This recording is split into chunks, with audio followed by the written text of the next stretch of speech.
I don't want to waste any time as we have a great guest to kick off the day and to kick off the week here on this show for a Monday. What's trending today? As we get the latest out of Washington, D.C., obviously a lot of things to address with bills that are being worked on right now, how to wrap up this year properly, and to make sure that we are on track for a proper 2024 at the federal level. Really happy, really honored, love having him on, especially now. He literally just came out of a meeting in D.C., so he is running all over the place, giving us plenty of time here on the show. My congressman here from the 4th Congressional District and the great state of Kansas. It is Congressman Estes on the line here. Congressman, how are you, my friend? I am doing well. How are you doing, Andy? Oh, I'm doing great. It's so good to chat with you, my friend. Happy post-Thanksgiving. And, man, you guys are working hard up there right now. It always seems like everybody else, you're trying to cram in as much as you can in D.C. before the end of the year. Yeah, it does, although this year is going to be different. I mean, we've trying to focus on how do we break this cycle of continuously spending more money. Yeah. And, typically we'd not get 12 appropriations bills passed on time by the start of the fiscal year on October 1st. And then they'd have some continuing resolution that pays bills for 2 months or 3 months, and typically backed ourselves up into a Christmas holiday, and then some bloated omnibus bill would get passed to spend everything for the entire year. And that's when you get lots of rats and cats and stuff added onto it. And we're not going to do that this year. We did pass a continuing resolution after Speaker Johnson was brought into place, but he said he wanted to do something different. So he said, we're going to do a continuing resolution. We're going to split the 12 appropriation bills, and we're going to have 4 of them that will pay for through December or through January 19th. And then the other 8 will pay for through February 2nd. And so if we can't come to some agreement on those bills by then the entire government won't shut down. So you don't have that crisis and that threat on you. And what Speaker Johnson has said is that, if we can't figure out how to do the appropriations in general, then we'll do a continuing resolution, but we'll have significant cuts in the spending, and we'll just do the rest of the year spending that way. And so this year's going to be a little bit different, and which is a good thing.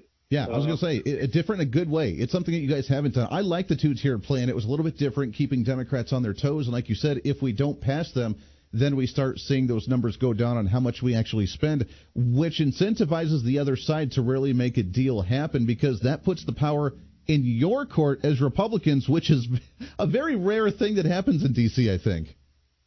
Well, and it really is. And we've got to do things differently. 2023 was a bad year. I'll tell you this number. I just got this text right before I called in. In the last 365 days, the total national debt has increased by $2.4 trillion. That's how much more money has been borrowed.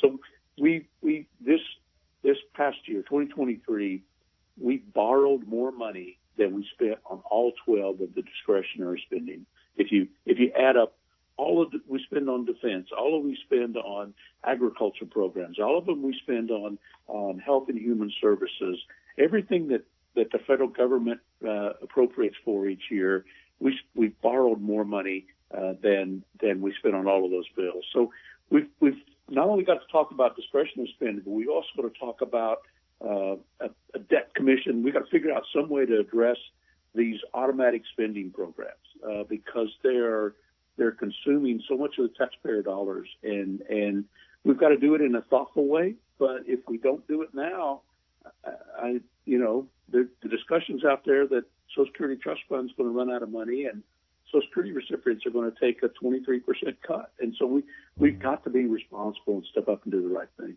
Yeah, amen to that. There's so many directions I want to go with this because, number one, when you talk about the appropriation bills, it is encouraging that we've got, I believe 8 of them completed, and the ones that I've seen look like we've actually done some substantial cuts within those appropriations for the departments that they actually relate to, which is good news. So we're on the right track there. But you're right. When we look at the difference between discretionary and mandatory spending, the mandatory that you guys don't touch is still close to 60% of our federal budget, and that's growing so drastically that we can cut all we want to in discretionary, but it's not really addressing the main issue. So we have to kind of approach this in 2 different levels, don't we? Hey, we really do. And you're right, that those automatic spending actually is closer to 70% right now, particularly if you add in interest on the national debt. and the interest on the national debt skyrocketed as we borrowed more money and as interest rates have gone up. So that's becoming a bigger and bigger consumer. In fact, it's expected in 3 years to go to over $1 trillion a year in interest alone. And just this past year, it's more than defense. It's more than every other program except a couple spending programs. Wow, how scary. We're talking with Congressman Ron Estes from right here in the 4th District, my home district here in the state of Kansas. Let's talk about right now the state of the Republican Party and pushing these last few appropriation bills and what we can do to try and win over the Democrats in the Senate with their majority right now, because your guys' margin continues to narrow with the amount of support that you need because of what's happening with George Santos now being out from the Republican side, Kevin McCarthy even announcing that he might be out by the end of the year as well. So your majority continues to dwindle on the House side. Then we got to get Democrats to support the bills over there, which they don't like cuts. So hopefully this, how we move forward after this continuing resolution might be able to help get them on board at the end with fears of major cuts. But politically, what's the game plan to try and unite the Republican Party and to win over the Democrats here? Yeah, I think one of the things that's come to fruition right now is, when I first came into office 6 years ago, the national debt was, when we do polling in the district, it was about 7th or 8th in terms of the top concerns that people had. And now this year, it's consistently up in the 1 or 2.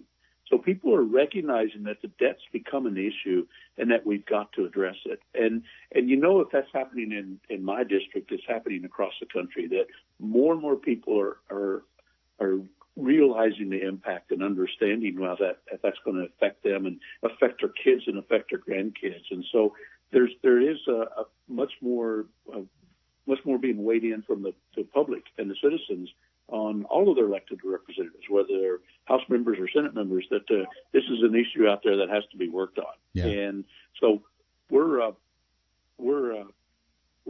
about to go into that process. I think it's going to be some interesting times, because it is going to be a different process instead of the typical, we'll sit in a room and throw a bunch of money at spending in order to get enough votes cobbled together. And that's not going to happen this time. And so we're going to have to figure out how do we spend within our means. And unfortunately, it's going to take us several years to get back to where we have a balanced budget, because it's taken we've gone over a long time of being out of control in this spending. And so we've got to recognize that it's going to take a while to get back to where we need to be. Yeah, it's going to take a long time to do it. You being on the Ways and Means Committee, you kind of get to see that inside scoop on that conversation as well. But from what we're hearing in the media is that Democrats, like you said, they're starting to change their tone at least just a little bit, because it sounds like they're almost ditching the whole Bidenomics idea that we've grown 13 million jobs, that the economy's all back, everything's great. I mean, we had Joe Biden out there trying to say that turkey was the lowest price it's ever been, totally ever on record during Thanksgiving, which we know is not the case at all. But they're starting to recognize that they can't fool citizens when we go to the grocery store and still see prices of food up near 30% higher than what they were just before he took office. You can try and put lipstick on a pig and try and say that it's all great, but, I mean, just common sense and just living in the reality proves otherwise right now, and I think people are starting to catch on to that. It really is, and our economy is so big, you could pull out a bunch of numbers and you could start to talk about things. I mean, President Biden tried to say that he was the president who cut the deficit, and as a record-setting time, he cut the deficit. Meantime, the debt was going up every year that he's been the president. And so he was trying to cherry pick numbers and the low employment rates that existed before COVID and that we just now got back to after COVID doesn't address the issue that when you go to fill up your car with gas prices are almost 50% higher than they were when President Biden came into office.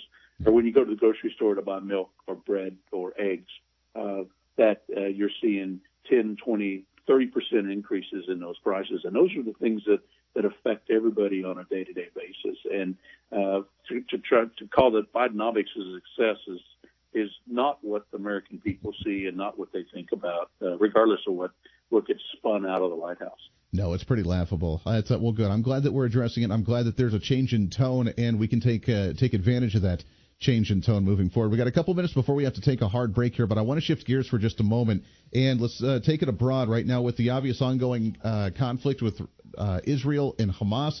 That's going on, and we've heard a lot about how much money we've been sending to Iran with the near $6 billion that we've been funding them, plus some like building oil rigs or pipelines and stuff out there as well.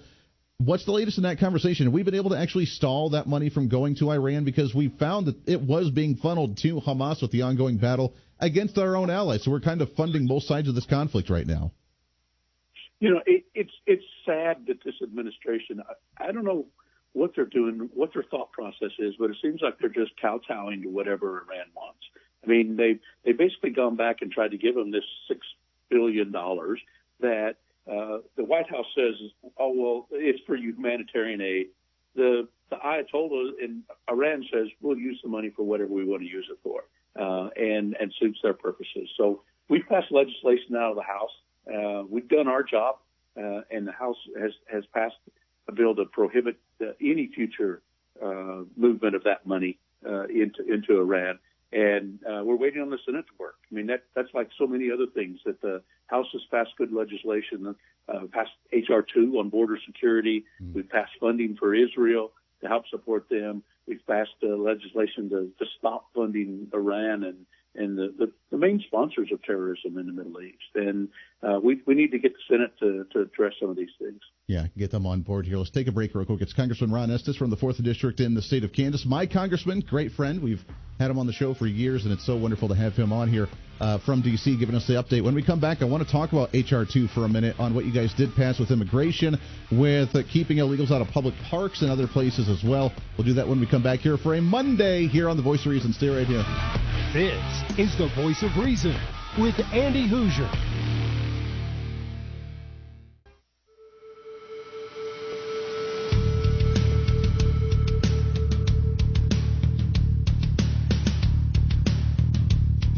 Fighting for freedom every day. This is The Voice of Reason with Andy Hooser. Yes, indeed it is. Welcome into it. 24 minutes past the hour. Radio, TV, live streaming, podcasting. Your political therapist here on the show as we break down the issues of the day. We let you vent and we process your emotions politically each and every day. Yeah, we'll go with that one. That's what we'll go with on the program. Welcome into it. We got a few minutes left with Congressman Ron Estes. He is with the 4th District of the great state of Kansas. My congressman here. We've been friends for a long time, and I always love it, appreciate it very, very much. You give us all the time here on the show with everything that you're doing in D.C. Let's talk about H.R. 2 for a second, the illegal issue. I know that according to Speaker Johnson, he said that this was going to be really outside of the budget, number one priority. On apparently one of his latest interviews, he said that if there were 3 words of what to focus on, it was immigration, immigration, immigration, or border, border, border, because we need to stop this crazy madness of this flow. We need to stop the crime that's going on. We need to stop the madness in D.C. right now. And I'm glad you guys have been able to pass H.R. 2. Talk about what was in this bill and why this one was important. Yeah, why it's so important is no one in America can honestly say with a straight face that our borders are under control. And you look at pictures on any news outlet, whether it's CNN or MSNBC or Fox, and you see people on trains riding onto the border. You see people walking through the river, and then you see the U.S. Border Patrol that have been tasked to help them come into the country illegally. And in the meantime, we're seeing the cartels are making billions of dollars off of this process. And that's why we thought it was so important for us that we ought to do something. We ought to protect America. I mean, that's one of the core responsibilities of federal government is to provide for the defense of the United States. And so, the House, we focused on passing a bill called H.R. 2, and it was intended to help make sure that we provided the right support for our Border Patrol agents, that they could have the resources they needed, but also make sure that the laws were enforced to actually stop people from crossing the border. When President Trump was in office, I mean, the policies that he implemented worked. I mean, they were effective. The Romania-Mexico policy said that, if you came from a third country and walked through Mexico or got a ride through Mexico, and you needed to wait in Mexico until your asylum claim was processed instead of being allowed to cross into the United States. And what that did was it told people that, well, there's not a free ride. We're not going to come here. So they didn't have the big swarm. The swarm stopped coming to the border. And so we wanted to focus on making sure that happened. We passed that legislation back in May. It's been in the Senate now since May 15th, over 200 days, and it's waiting for the Senate to take it up. I'm glad to see that as part of the funding discussion that they're having about funding the Ukraine, that the Senate is talking about what do we do with our own borders.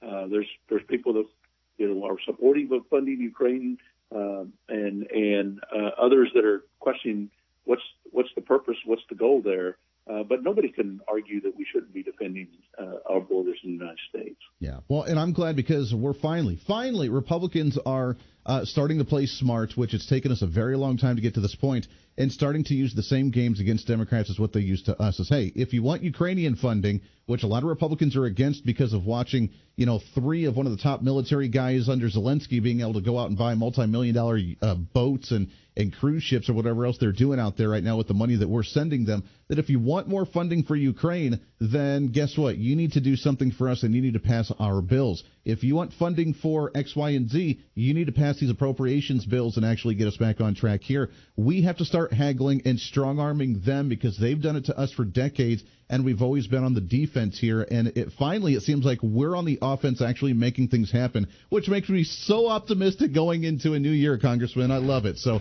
we're out of time, Congressman. Keep up this fight. I love everything you guys are doing. Thank you so much. We got to get you back on the show again soon, my friend. Well, that's great. I mean, we still got fights to go, and it's going to be a long process, but we're in it for the long haul. In it for the long haul. It's Congressman Ron Estes. We appreciate it very much, my friend. Lots more coming up. Stay right here. With Andy Hooser.